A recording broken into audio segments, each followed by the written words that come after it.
Hi, I'm Dr. Hillary. Hi, I'm Dr. Kara.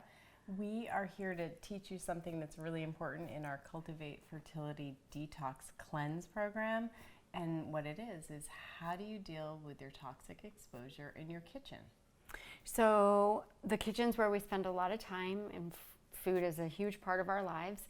And there's a few ways to just make your daily life a little bit less toxic in the kitchen. One is using filtered water. We really urge you to use filtered water.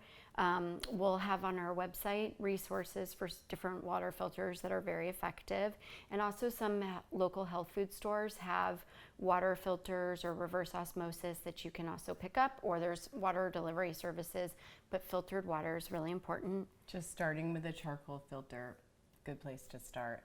And then as far as storing the water, avoiding plastic is really important there. So if you are out and it's the only thing, a plastic water bottle, keeping hydrated is important. You might have to do that in that circumstance, but in your house you should have glass, metal storage containers for your water. As far as food storage goes, for keeping food in your refrigerator, if you can use glass containers, that's hugely helpful at getting rid of some of those plastics. We just don't want to have food exposure up against plastics.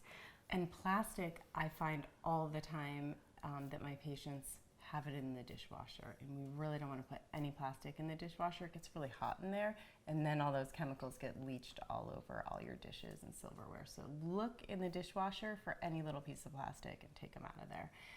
Another thing to think about is how are you cooking? What are you cooking with? And so cast iron, stainless steel, ceramic pots, anything else? Yeah, those are we want to get rid of non-stick pans. Those have chemicals that when they're heated up to when we're frying or cooking that are become aromatic toxins that we want to try to avoid when we're cooking. And the utensils you cook with, don't have plastic utensils, use wood, use stainless steel, and even silicone seems like it's safe for utensils. And on our website, you'll see the environmental working groups, Clean 15 and Dirty Dozen. So as far as buying organic food and reducing your toxic exposure to the food you're eating, that's a good list of where to spend your dollars investing in organic food. And what's not on that list is the meats and the dairy. If you're going to eat meat or have any butter or milk, that's where you want to invest in organic food as much as you can to reduce your pesticide and toxic burden. We hope this information was helpful to you, and you can get more at cultivatefertility.com.